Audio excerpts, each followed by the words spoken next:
अस्सलाम वालेकुम स्टूडेंट्स। आज का हमारा टॉपिक है रोलिंग फ्रिक्शन। इससे पहले हमने स्लाइडिंग फ्रिक्शन के बारे में पढ़ा था।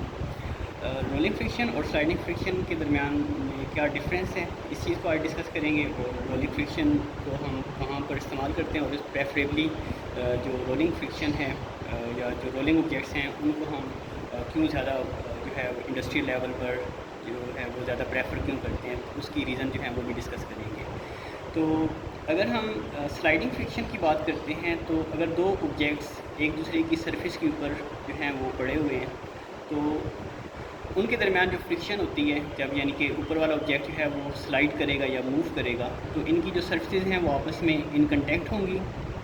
और एज अ रिजल्ट जो फ्रिक्शन डेवलप होगी उस फ्रिक्शन को हम कहेंगे स्लाइडिंग फ्रिक्शन। अब हम एक चीज़ डिस्कस कर चुके हैं कि जो फ्रिक्शन है वो डिपेंड करती है कंटेक्ट एरिया पर या कंटेक्ट पॉइंट पर। ठीक है, जितना आपके पास कंटेक्ट पॉइंट ज़्यादा होगा एज अ रिजल्ट आपके पास जो फ्रिक्शन है वो उतनी ही ज़्यादा होगी। तो जितने कंटेक्ट पॉइंट ज़्यादा होते हैं फ्रिक्शन उतनी ही ज़्यादा होती है। ठीक है, तो जो आपके पास रोलिंग ऑब्जेक्ट्स होते हैं ना, उनको जब हम एक सरफेस के ऊपर जो है वो मूव करवाते हैं तो रोलिंग ऑब्जेक्ट का जो सरफेस के साथ कंटेक्ट होता है वो बहुत मिनिमम होता है। यानी कि आपके पास जैसे टायर्स वगैरह हैं,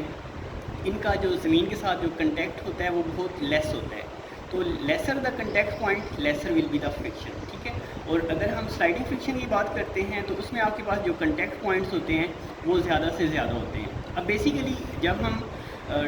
मुख्तलिफ़ ऑब्जेक्ट्स को देखते हैं जो हमें देखने में ज़ाहिरी तौर पर बहुत ज़्यादा स्मूथ नज़र आते हैं, जैसे आपके पास ये डेस्क की सरफेस है या वाइट बोर्ड की सरफेस, वो हमें बिल्कुल प्लेन नज़र आती है। लेकिन जब हम उनका माइक्रोस्कोपिक लेवल पर जब हम उनको ऑब्ज़र्व करते हैं तो कोई भी सरफेस जो है वो 100% स्मूथ नहीं होती। हर सरफेस के अंदर जो है वो छोटे छोटे यानी कि इस तरह पिट्स एंड बम्प्स इनको हम कहते हैं। यानी कि आपके पास उसमें जो सरफेस है उसमें उतार चढ़ाव होता है। जिस तरह हमारे हाथ की हथेली होती है उसमें आपके पास यानी कि जो सरफेस है वो ऊपर नीचे, यानी कि इस तरह आपके पास कुछ जगह जो हैं वो नीचे की तरफ हैं, कुछ जो जगह हैं वो उभरी हुई हैं। ठीक है, तो हर सरफेस जो है वो आपके पास उसके कुछ पॉइंट्स जो हैं वो ऊपर की तरफ उभरे होते हैं, कुछ जो पॉइंट्स हैं वो नीचे की तरफ होते हैं। तो जब हम एक सरफेस को दूसरी सरफेस के ऊपर मूव करवाते हैं तो ये जो सरफेस होती हैं ये एक दूसरे के अंदर जो हैं वो धंस जाती हैं, जिसकी वजह से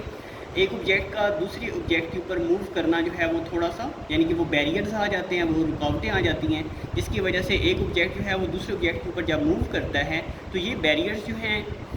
उनकी मोशन को जो है वो अपोज करते हैं। ठीक है, तो स्लाइडिंग फ्रिक्शन में ये जो पिट्स एंड बम्प्स होते हैं, यानी कि ये जो ऊपर नीचे या ये जो उतार चढ़ाव होता है सरफेसेस के दरमियान में वो ज़्यादा होता है, जिसकी वजह से जो स्लाइडिंग फ्रिक्शन है वो आपके पास ज़्यादा होती है। जबकि जो रोलिंग फ्रिक्शन है उसमें जो कंटेक्ट पॉइंट्स होते हैं वो बिल्कुल थोड़े से होते हैं, यानी कि उसमें ये जो पिट्स एंड बम्प्स होते हैं ये बिल्कुल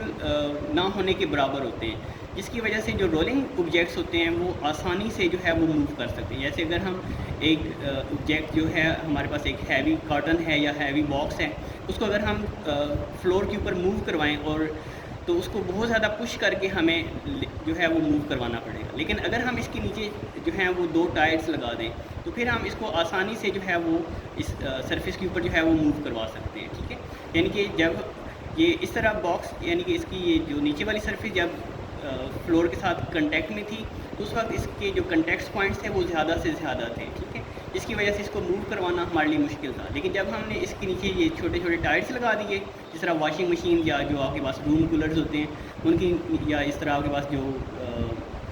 कबर्ड्स होती हैं उनके नीचे अगर हमने टायर्स वगैरह लगाए हुए हैं तो हमने अगर घर में सामान शिफ्ट करना है तो हम उसको आसानी से जो है वो एक जगह से दूसरी जगह मूव करवा सकते हैं। लेकिन अगर उनके नीचे जो हैं वो टायर्स वगैरह नहीं हैं तो उनको कैरी करना या उनको एक जगह से दूसरी जगह मूव करवाना हमारे लिए मुश्किल होगा। ठीक है,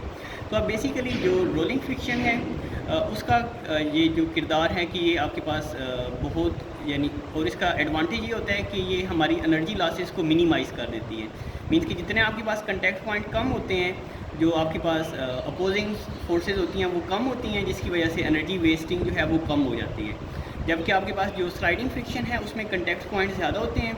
तो एज अ रिजल्ट उसमें अपोजिंग भी ज़्यादा होती है, तो हीट की फॉर्म में या साउंड की फॉर्म में जो एनर्जी है वो ज़्यादा वेस्ट होती है। तो ये आपके पास रोलिंग फ्रिक्शन और स्लाइडिंग फ्रिक्शन का एक छोटा सा कंपैरिजन था कि हम रोलिंग फ्रिक्शन जो है वो उसको कैसे जो है वो प्रेफरेबल बनाते हैं। या वो हमारे लिए कैसे हेल्पफुल होती है। अब हम इसको बुक के अकॉर्डिंग जो है वो डिस्कस करते हैं। कहते हैं the static and kinetic friction which we have studied so far is the sliding friction, यानी कि हमने दो फ्रिक्शन जो हैं वो डिस्कस किए हैं, static friction and kinetic friction. ये दोनों जो हैं ये स्लाइडिंग फ्रिक्शन की जो हैं वो टाइप्स हैं। मीन्स कि आपके पास इसमें जो जब ऑब्जेक्ट्स जो हैं अगर रेस्ट की हालत में हैं तो वो स्टैटिक फ्रिक्शन में होंगे, और अगर एक दूसरे के ऊपर मूव कर रहे हैं तो वो काइनेटिक फ्रिक्शन के अंदर होंगे। There is another type of friction which is called rolling friction. अब इनके अलावा भी आपके पास सरफेस के दरमियान एक और किस्म की जो फ्रिक्शन है, जब वो एक दूसरे के ऊपर मूव कर रहे होते हैं, स्लाइड कर रहे होते हैं, तो उस वक्त भी उनके दरमियान एक फ्रिक्शन डेवलप होती है। उस फ्रिक्शन को हम रोलिंग फ्रिक्शन कहते हैं। When an objects roll over the surface, यानी कि ये फ्रिक्शन कब डेवलप होती है, जब ऑब्जेक्ट जो है वो स्लाइड करने की बजाय एक सरफेस के ऊपर रोल करता है। जिस तरह आपके पास टायर है या आपके पास छोटा सा जो है वो कोई बॉल है, ठीक है, उसको जब हम मूव करवाते हैं तो वो सरफेस के ऊपर स्लाइड करने की बजाय, यानी कि घिसने की बजाय, वो क्या करते हैं, उसके ऊपर रोल करना शुरू कर, यानी कि जिस तरह हम टेबल के ऊपर पेंसिल को जो है वो हल्का सा पुश करें तो जो पेंसिल है वो उस टेबल सरफेस के ऊपर जो है वो रोल करना शुरू कर देगी। The friction produce is called rolling friction, यानी कि जब ऑब्जेक्ट जो हैं वो सरफेस के ऊपर रोल ओवर करते हैं तो उस वक्त उनके दरमियान और सरफेस के दरमियान जो फ्रिक्शन डेवलप होती है उसको हम रोलिंग फ्रिक्शन कहते हैं। The idea of rolling friction is associated with the concept of wheel. जो आपके पास रोलिंग फ्रिक्शन का जो आइडिया है ये हम जो टायर या व्हील का जो कंसेप्ट है उसके साथ जो है वो एसोसिएट कर सकते हैं या उसके साथ डिस्कस कर सकते हैं। In our everyday life, we observe that body with wheels faces less friction as compared to the body of the same size without wheels. जिस तरह मैंने ये एग्जांपल दी कि हम अगर घरों में अगर कोई वॉशिंग मशीन है या कूलर है या आपके पास कबर्ड है,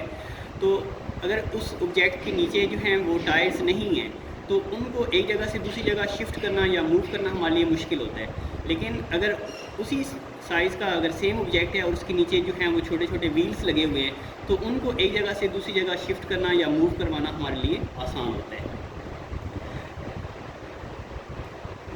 ball bearings also play the same role as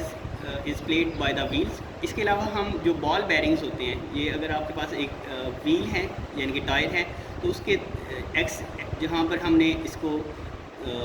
गाड़ी के साथ कंटेक्ट किया होता है, यानी कि इसका जो एक्सल होता है, तो यहाँ पर ये हमने इसके एक्सेस या जहाँ पर इसने रोटेट होना होता है वहाँ पर हम छोटे छोटे जो बॉल बेरिंग्स हैं वो इसके इर्द गिर्द जो हैं वो लगा देते हैं। अब ये जो बॉल बेरिंग्स हैं ये टायर को यहाँ पर रोटेशन में बहुत ज़्यादा हेल्पफुल होते हैं, जिसकी वजह से गाड़ी की जो स्पीड है वो आपके पास मैनेज रहती है या आपके पास जो गाड़ी है वो ज़्यादा स्पीड के साथ मूव कर सकती है। यानी कि जो बॉल बेरिंग्स हैं, यानी कि टायर जो है वो आपके पास जो यानी कि रोड के साथ कांटेक्ट होता है उसको कम करके जो है वो फ्रिक्शन को कम करता है, और जो आपके पास यहाँ पर बॉल बेरिंग्स जो हमने इसके साथ अटैच किए होते हैं ये फर्दर और फ्रिक्शन को कम कर देते हैं, जिसकी वजह से टायर्स की जो रोटेशन है वो आसान हो जाती है और जो रोलिंग ऑब्जेक्ट्स हैं वो सरफेस के ऊपर और ज़्यादा आसानी से मूव कर सकते हैं। तो जो बॉल बेरिंग्स हैं वो हमारी फ्रिक्शन को और ज़्यादा कम कर सकते हैं। Many machines in industry are designed with the ball bearings so that moving parts roll on the ball bearings and friction is greatly reduced। यानी कि आपके पास इंडस्ट्रीज़ के अंदर हम ढेर सारी मशीनरीज जो हैं वो बॉल बेरिंग्स जो हैं उनके अंदर यानी कि उनके अंदर इस्तेमाल करते हैं, और उसके नतीजे में जो आपके पास मशीनरी की जो पुर्जे होते हैं उनको मूव करना आसान होता है, और एज अ रिजल्ट जो उसमें नॉइज़ प्रोड्यूस होता है वो भी कम हो जाता है। मीन्स कि आपके पास जो मशीनरीज होती हैं वो आसानी से उसकी जो पुर्जे हैं वो मूव कर रहे होते हैं और वो आपस में कम फ्रिक्ट होते हैं और उनके एनर्जी लॉसेस भी कम होते हैं in the form of heat और in the form of noise. The rolling friction is about 100 times smaller than sliding friction. जो आपके पास रोलिंग फ्रिक्शन है इसको अगर हम स्लाइडिंग फ्रिक्शन के साथ कंपैरिजन करते हैं तो ये आपके पास रोलिंग फ्रिक्शन जो है वो स्लाइडिंग फ्रिक्शन से 100 टाइम्स जो है वो लेस होती है। तो यहाँ से एक शॉर्ट क्वेश्चन भी आ सकता है कि why rolling friction is less than sliding friction, या why rolling friction is 100 times smaller than the sliding friction. तो उसकी रीज़न क्या होती है, ये जो हम इसके इंट्रोडक्शन में डिस्कस कर चुके थे कि आपके पास जो स्लाइडिंग ऑब्जेक्ट्स होते हैं इनका जो कंटेक्ट पॉइंट होता है वो सरफेस के साथ ज़्यादा होते हैं, जिसकी वजह से अपोजिंग फोर्सेज जो हैं वो ज़्यादा से ज़्यादा जनरेट होती हैं। तो फ्रिक्शन जो है वो आपके पास कंटेक्ट पॉइंट के ऊपर जो है वो बहुत ज़्यादा डिपेंड करता है। तो रोलिंग ऑब्जेक्ट्स में और सरफेस के दरमियान जो कंटेक्ट पॉइंट्स होते हैं वो बहुत स्मॉलर होते हैं। तो जितने आपके पास कंटेक्ट पॉइंट्स स्मॉलर होंगे उतनी कम फ्रिक्शन होगी, और जितने कंटेक्ट पॉइंट्स ज़्यादा होंगे तो एज अ रिजल्ट उतनी ज़्यादा फ्रिक्शन होगी। तो जो स्लाइडिंग ऑब्जेक्ट्स होते हैं उनके सरफेस के दरमियान जो कॉन्टैक्ट पॉइंट्स होते हैं वो बहुत ज़्यादा होते हैं, और वो सरफेस को मतलब कवर करने के लिए या उसके ऊपर मूव करने के लिए उनको इन पिट्स एंड बम्प्स यानी कि इन रुकावटों का सामना करना पड़ता है, इन बैरियर्स को क्रॉस करना पड़ता है, जिसकी वजह से उनकी ढेर सारी जो एनर्जी लॉसेस हैं हीट की शक्ल में डन होती हैं। जबकि जो रोलिंग ऑब्जेक्ट्स होते हैं उनको इन बैरियर्स का बहुत कम सामना करना पड़ता है, क्योंकि उनके कंटेक्ट पॉइंट जो होते हैं वो आसानी से यानी कि छोटे छोटे कंटेक्ट्स होते हैं, तो वो इनके ऊपर आसानी से जो है वो मूव कर सकते हैं। तो इस वजह से जो रोलिंग फ्रिक्शन होती है वो स्लाइडिंग फ्रिक्शन से कई गुना कम होती है। तो the reason for the rolling friction to be less than the sliding friction is that there is no relative motion between the wheel and the surface. यानी कि आपके पास जो रोलिंग ऑब्जेक्ट्स होते हैं इसमें और सरफेस के दरमियान में जो रिलेटिव मोशन होती है। अब रिलेटिव मोशन क्या होती है कि आपके पास अगर एक ऑब्जेक्ट है वो फॉरवर्ड डायरेक्शन में मूव कर रहा है, तो उसके यानी कि जिस सरफेस के ऊपर मूव कर रहा है उसके जो आपके पास कंटेक्ट पॉइंट्स हैं वो उसको बैक की तरफ पुश करने की कोशिश करेंगे। यानी कि इन दोनों सरफेस की आपस में एक दूसरे के लिहाज से जो मोशन होती है उसको हम रिलेटिव मोशन कहते हैं। इसको हम अगर फर्दर एक्सप्लेन करें तो जिस तरह हम अगर मिसाल के तौर पे मोटरवे के ऊपर ट्रैवल कर रहे हैं, तो अगर हमारी गाड़ी जो है वो यानी कि हम अपनी साइड पर एक गाड़ी को ओवरटेक कर रहे हैं, ठीक है, तो जब हम एक गाड़ी को जो है वो ओवरटेक करेंगे तो इस गाड़ी के साथ जो हमारी स्पीड है वो बहुत ज़्यादा यानी कि हमें ऐसे महसूस होगा कि ये गाड़ी बिल्कुल हमारे साथ साथ चल रही है। लेकिन अगर हम एक साइड से चल रहे हैं और दूसरी गाड़ी जो है वो इस साइड से आ रही है, तो ये आपके पास बहुत शार्पली एक दूसरे को क्रॉस कर देंगे। मीन्स कि आपके पास अगर सेम लाइन में हम ओवरटेक कर रहे हैं तो हमें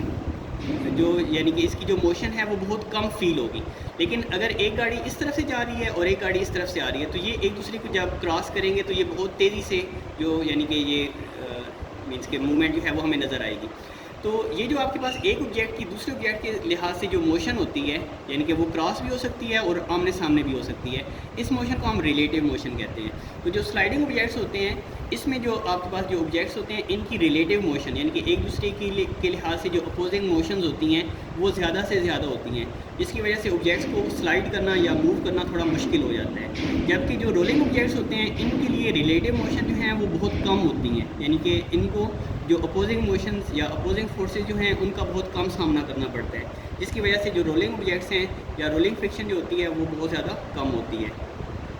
the wheel touches the surface only at a point, it does not slide. यानी जो आपके पास स्लाइडिंग ऑब्जेक्ट्स होते हैं ना, ये सरफेस के ऊपर घिसना शुरू हो जाती है, यानी कि उसके साथ दबना शुरू हो जाते हैं या उसके अंदर धंसना शुरू हो जाते हैं, जिसकी वजह से सरफेस को जो है वो मूव करना मुश्किल हो जाता है। जबकि जो रोलिंग ऑब्जेक्ट्स होते हैं वो इनके ऊपर स्लाइड करने की बजाय इनको जस्ट टच करके आगे की तरफ पास हो जाते हैं। यानी कि जो स्लाइडिंग ऑब्जेक्ट्स होते हैं वो सरफेस के अंदर स्लाइड कर देते हैं, मतलब उसके अंदर जो है वो धंस जाते हैं। जबकि जो रोलिंग ऑब्जेक्ट्स होते हैं वो सरफेस के साथ जस्ट कंटेक्ट में रहते हैं, छोटा छोटा यानी कि कंटेक्ट बनाते जाते हैं और आगे की तरफ मूव करते जाते हैं। यानी वो सरफेस के साथ उलझते नहीं हैं, एक किस्म का हम यूँ कह सकते हैं कि वो सरफेस को जो है वो इग्नोर करते हैं या सरफेस के कंटेक्ट पॉइंट्स को जो है वो मिनिमाइज़ करते हैं, जिसकी वजह से आपके पास जो रोलिंग ऑब्जेक्ट्स होते हैं उनकी जो फ्रिक्शन होती है वो कम होती है, जबकि जो स्लाइडिंग ऑब्जेक्ट्स होते हैं उनकी फ्रिक्शन ज़्यादा होती है।